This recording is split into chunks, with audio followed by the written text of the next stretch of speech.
Joining me now is Democratic Senator Amy Klobuchar. Senator Klobuchar, welcome back to Meet the Press.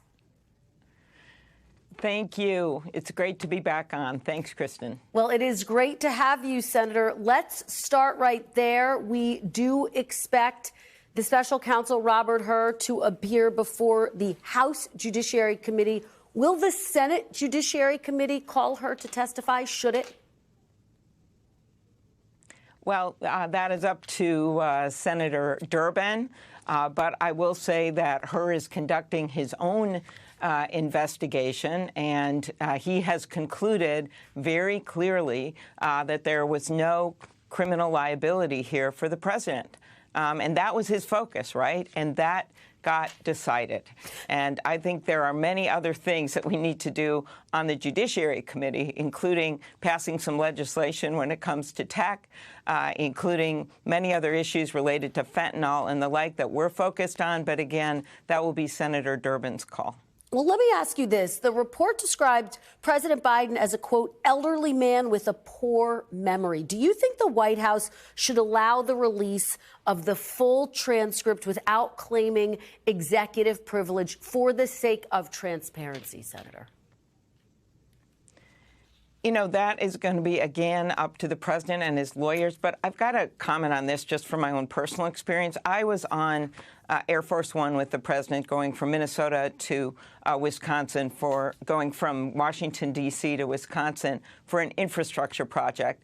And I was with the president for over an hour and talked about so many things, domestic, international. He was focused. His recall was good. It was the same experience that my colleagues had who met with him for hours, Democrats and Republicans, about the Mideast only a few weeks ago. And so I think that we've got to evaluate what's happening right now by, one, what he has done, which is bring us out of this pandemic. First time that we're finally seeing negotiation of prescription drug prices and focused on what matters to the American people, and compare what he is doing to what we've got as the alternative on the Republican side, which is Donald Trump, who is nothing but standing up week by week for chaos.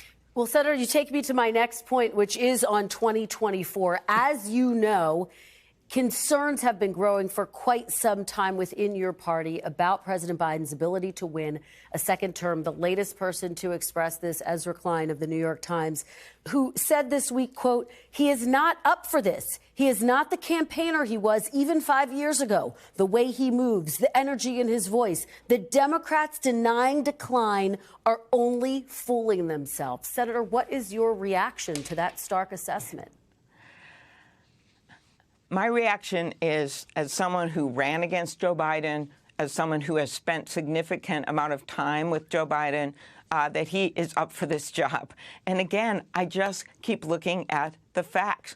Our country, the GDP, our unemployment rate, the fact that we're now at the place where we can tackle the challenges before us, which is things like housing and childcare. And then you got to look at the alternative here as well.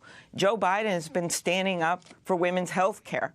Joe Biden's not the one that has called for a national abortion ban. Joe Biden is standing up for women's health care and believes that women should make their own decisions about their health care and not politicians. That is a stark difference. I look at the facts, the actual numbers, when you look across the country.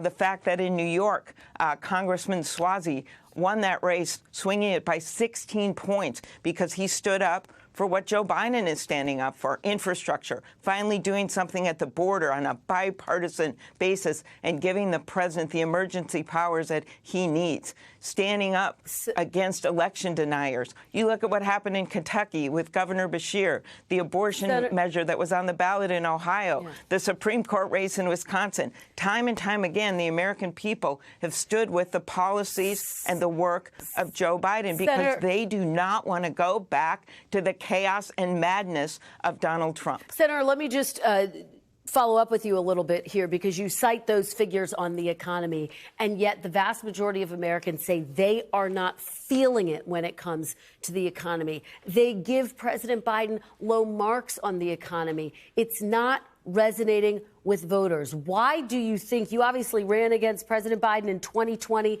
He promised that essentially he would build a bridge to the next generation. Do you think it's time to pass the torch?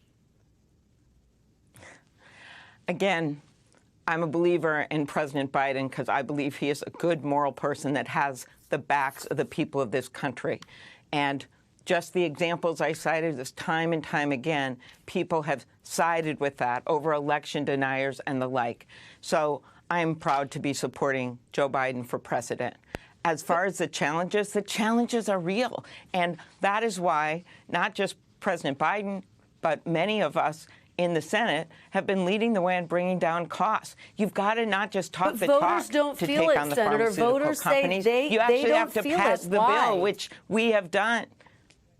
Pardon? I didn't hear the question. Voters say they don't feel it. They're not feeling the impacts, the numbers, the figures that you're talking about. They don't feel it in their pocketbooks when they go to the grocery store to buy groceries. Why is that? And do you think he has time to reverse this, the low marks he's getting on that critical point of the economy?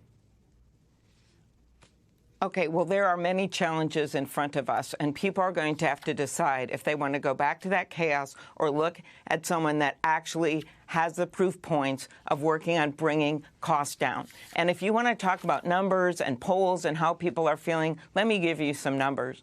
$35 a month, that's how much insulin is going to be for our seniors and actually for others as well as the prices are rolling out. Number two, 3.4 million. That's how many veterans are going to be helped by taking on toxic burn pits. 40,000. There's a number. That's how many infrastructure projects, including the bridge from Minnesota to Wisconsin, that are getting funded and completed right now as we speak. So there is a case to make, and there's also a case to make.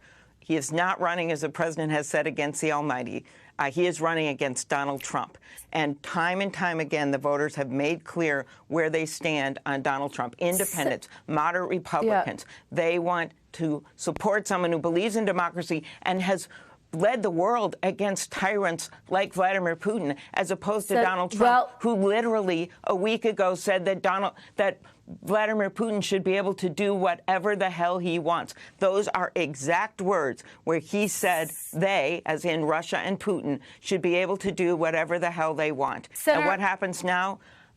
One of his leading opponents dies. Vladimir Putin's opponent. We're going to talk about all of that. That's what we're dealing with. He was killed. We're going to talk about all of that. Let's talk about Ukraine aid. The vice president spoke with my colleague Andrea Mitchell at the Munich Security Conference about the need to pass Ukraine aid. Let's listen. I'm going to get your reaction on the other side. Do you think that Ukraine can survive a year, this year, on the battlefield without American aid? Ukraine needs our support, and we must give it. It has been 5 months since the president made his first ask. Does he need to get Republicans to the White House and fight to get this over the finish line? Because clearly right now it is stalled in the House. I understand that's not the White House, but does he need to get them back from their vacation and try to get a deal here? The president has been doing that. I was heartened by Congressman Turner's words in your interview, just about the fact that there are Republicans that want to move forward on this. And Ukraine has been an absolute incredible force. President Zelensky, they have taken back half the territory from Russia that they got at the invasion. They have just shot down a warship. They have opened up trade again on the Black Sea. They have done this despite the fact that right now, rounds of ammunition, Russia, 10,000 a day, Ukraine, 2,000 a day. So our job right now, if you talk about avenging the death of the hero Navalny, if you talk about anything for our democracy and actually for our economic partners across the world, it is to get this security package over the line. And so extreme Republicans are stopping it right now. The president's standing up for it. The Senate is standing up. 22 Republicans in the U.S. Senate voted for it, including the lead Republicans on armed services and foreign relations. It's time for them to get the job done. President Biden put the blame squarely at the feet of Vladimir Putin for the death of Alexei Navalny. He says he's considering next steps. What should the consequences be? What do you want to see the president do here? The best thing we can do is to make sure we have the backs of the Ukrainian people. That is the best thing. Sanctions? Because when you look at what this funding is for, it is for making sure our own troops in places like Poland are funded so they can be a deterrent for any additional Russian invasions, because who stops Vladimir Putin if he marches right into Kyiv, marches right into Ukraine from going further? I've stood on that border. I have been in Poland. I have been with President Zelensky in Ukraine. And this is an international crisis. So the consequences are what has happened so far with Ukraine killing or injuring over 300,000 Russian troops. But the consequences will mean nothing unless we stand with our allies and stand with Ukraine. All right. Senator Amy Klobuchar, thank you so much for joining us this Sunday. We really appreciate it. Thanks, Kristen. Thanks for watching. Stay updated about breaking news and top stories on the NBC News app or follow us on social media.